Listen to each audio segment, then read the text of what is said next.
Aqui é o Lucas do canal Quem é Satoshi. A convite da Coinext eu vou falar um pouco hoje sobre teoria dos jogos e motivos que levam à adoção do Bitcoin. Por que o Bitcoin está crescendo tanto e por que ele pode ser a base do novo sistema financeiro global. Vamos falar sobre tudo isso no vídeo de hoje. Então, se você curte o conteúdo aqui do canal, não esqueça de deixar o like, clicar no sininho e ficar à vontade na seção dos comentários.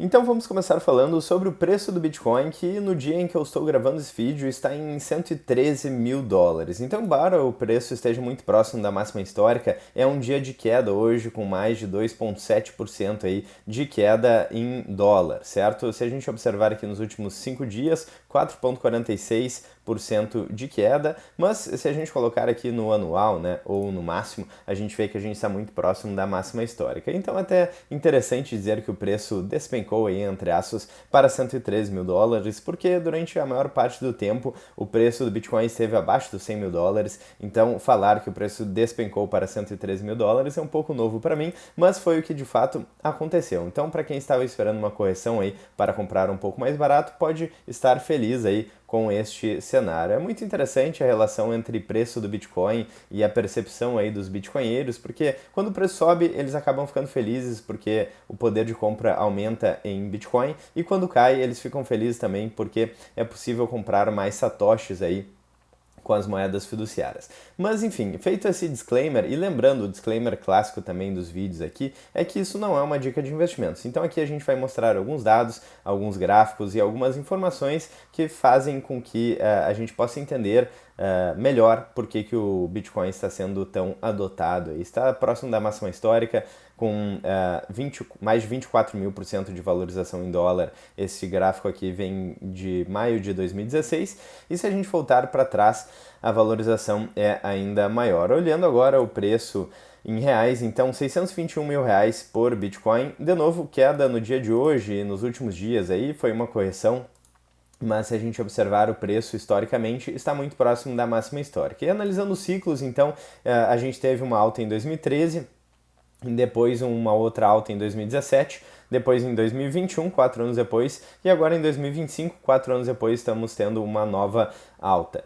Historicamente, o preço do Bitcoin ele segue esses padrões aí de 4 em 4 anos, mas isso pode não mais acontecer porque agora a gente tem uma adoção institucional muito mais forte no Bitcoin. Então, dentre os 10 principais detentores de Bitcoin, a gente tem grandes ETFs, a gente tem Exchanges, Bitcoin Treasury Companies, e aqui principalmente o governo dos Estados Unidos e o governo da China, que são as duas principais potências econômicas globais, que eventualmente podem começar aí uma corrida para o Bitcoin, para o ouro digital. E além disso, quando a gente olha os maiores ativos do mundo, a gente vê aqui em terceiro lugar o Chinese Yuan, a moeda da China, e depois a moeda do dólar. Então, se esses países que têm as maiores moedas em market cap, em capitalização de mercado do mundo, já estão interessados aí no Bitcoin, já fazem parte dos 10 principais detentores de Bitcoin, isso pode ser um grande sinal. Falando um pouco agora sobre os ETFs à vista aí, de Bitcoin, a gente tem várias notícias muito interessantes. A mais interessante aí, recente, é sobre o ETF da BlackRock. A BlackRock é uma das maiores gestoras de investimento do mundo, e o ETF de Bitcoin da BlackRock se torna o mais rápido da história a acumular 70 bilhões de dólares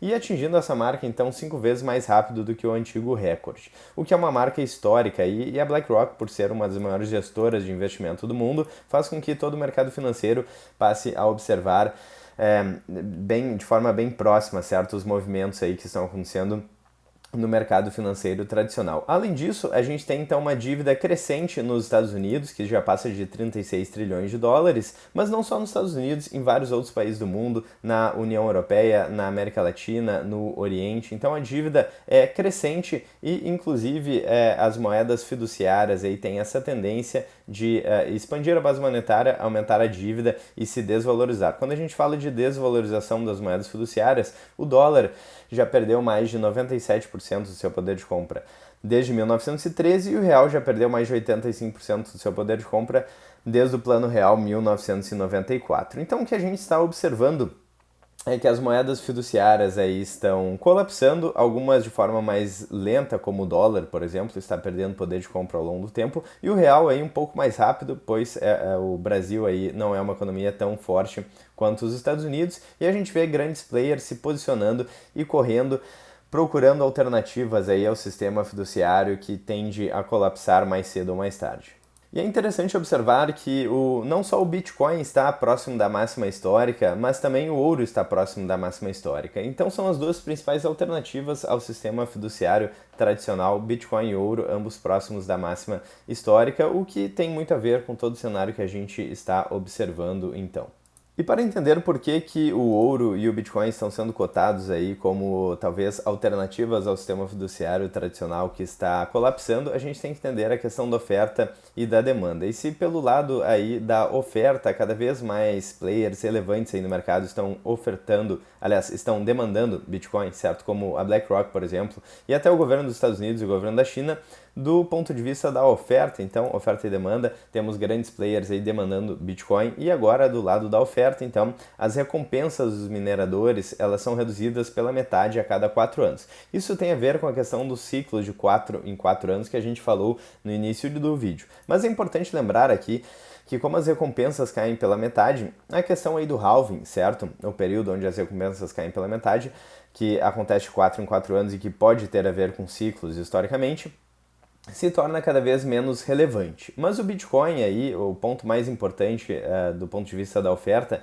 é que o Bitcoin é um ativo extremamente escasso. Existem apenas 21 milhões de unidades que serão mineradas de Bitcoin e vários serão perdidos, as senhas serão esquecidas, eventualmente as pessoas perderam os dispositivos e não vão mais acessar aqueles fundos. Então estima-se que boa parte desses Bitcoins foram perdidos. Então é um ativo extremamente escasso. Não tem Bitcoin para todos os milionários que existem aí no mundo. E se a gente considerar aí o mercado global aí, incluindo, por exemplo, o real estate, né, o mercado imobiliário, o mercado de petróleo, moedas fiduciárias e ouro, existe aí um valor gigantesco ainda de mercado que pode ser abraçado aí pelo Bitcoin. Vamos dar uma olhada aqui. Então, o Bitcoin está em 18ª posição aqui, dentre os maiores ativos. Deixa eu atualizar até aqui a página, porque o preço do Bitcoin corrigiu recentemente, né? Então, eu continuo em 18ª posição aqui, com um pouco mais de 2 trilhões de market cap, de mercado de capitalização. Então, já está dentre os maiores ativos do mundo, mas ainda tem alguns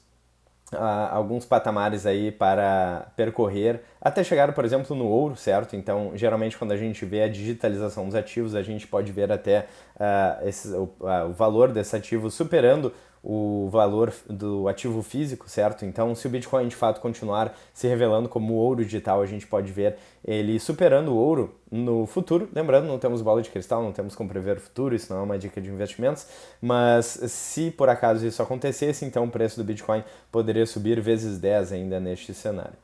E falando um pouco mais sobre este ciclo, então um ciclo com um pouco menos de volatilidade, eu gosto bastante de olhar para alguns indicadores, dentre eles o Myer Multiple aqui do Bitcoin, que está mostrando essa queda na volatilidade do preço do Bitcoin. Então, em outros períodos de alta, a gente já viu esse indicador passar de 8, passar de 6, aqui de 3 e depois de 2. Então, a gente vê que os picos foram ficando cada vez menores, certo? Então, agora, embora a gente esteja muito próximo da máxima histórica, o Myer Multiple, ou seja, esse índice que leva em consideração uma média móvel do Bitcoin, está em 1.13, o que é abaixo aí da média de 1.30 para esse indicador. Então a gente vê que o preço do Bitcoin está próximo da máxima histórica, vem se valorizando, mas cada vez de forma menos volátil, certo? A volatilidade vem caindo aqui, talvez em função da adoção institucional, que a gente já mencionou, talvez em função aí da queda da relevância do halving na questão do preço do Bitcoin, certo? Da oferta e da demanda do Bitcoin. Quando a gente olha outros indicadores aqui, Bitcoin Rainbow Chart, a gente vê que o preço está relativamente perto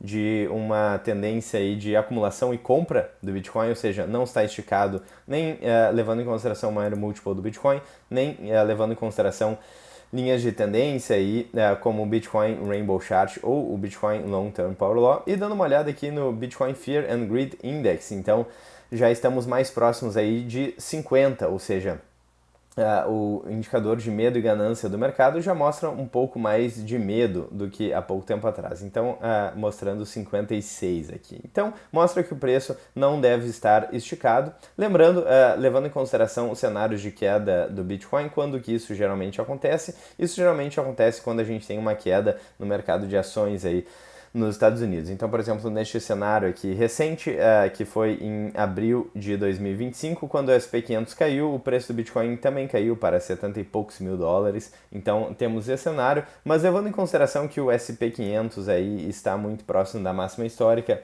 também pode ser uma correção natural aí dentro dos ciclos do Bitcoin e pensando no médio e longo prazo, a gente pode voltar a ver uma valorização. Então, resumindo aqui, quais são os principais pontos? O Bitcoin é talvez o ativo mais escasso que já foi criado aí na história, que foi criado ou descoberto na história da humanidade, e o sistema fiduciário está colapsando. Ele é basicamente lastreado na dívida, a dívida vem crescendo aí, cada vez mais pessoas estão percebendo que essa dívida não será paga e, ao mesmo tempo, as moedas fiduciárias estão perdendo o poder de compra. Isso faz com que investidores procurem alternativas e a alternativa clássica aqui seria o ouro, mas agora surge uma nova alternativa, o ouro digital, talvez, ou seja, o Bitcoin. Certo? Então o Bitcoin acaba surgindo como uma alternativa, com uma valorização brutal aí, ano após ano. Se a gente pegar 12 meses, dá quase 100% de valorização em dólar, por exemplo.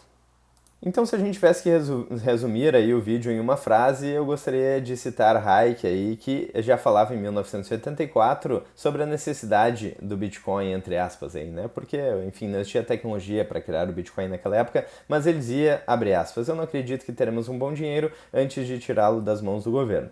Tudo que podemos fazer é introduzir algo que eles não podem parar. Isso é exatamente o Bitcoin. Várias tentativas de censurar, de banir o Bitcoin já foram tentadas, inclusive na China, que hoje em dia é um dos principais detentores de Bitcoin. Isso mostra o caráter descentralizado e antifrágil aí do Bitcoin. Então pode ser que cada vez players mais relevantes no mercado passem a adotar o Bitcoin, não porque eles querem, não porque eles gostam do Bitcoin, mas simplesmente porque não há alternativa. Enfim, a gente só saberá disso com certeza no futuro, mas eu mantenho vocês informados aqui, então a gente faz vídeos semanais aqui no canal da CoinNext sobre Bitcoin, sobre economia, sobre investimentos e sobre o cenário econômico global. Se vocês gostaram do vídeo, não esqueçam de deixar o like, clicar no sininho, inscrever-se no canal, ficar à vontade na seção dos comentários. Quero saber a opinião de vocês aí sobre o preço do Bitcoin, se vocês estão aproveitando aí essa queda ou estão esperando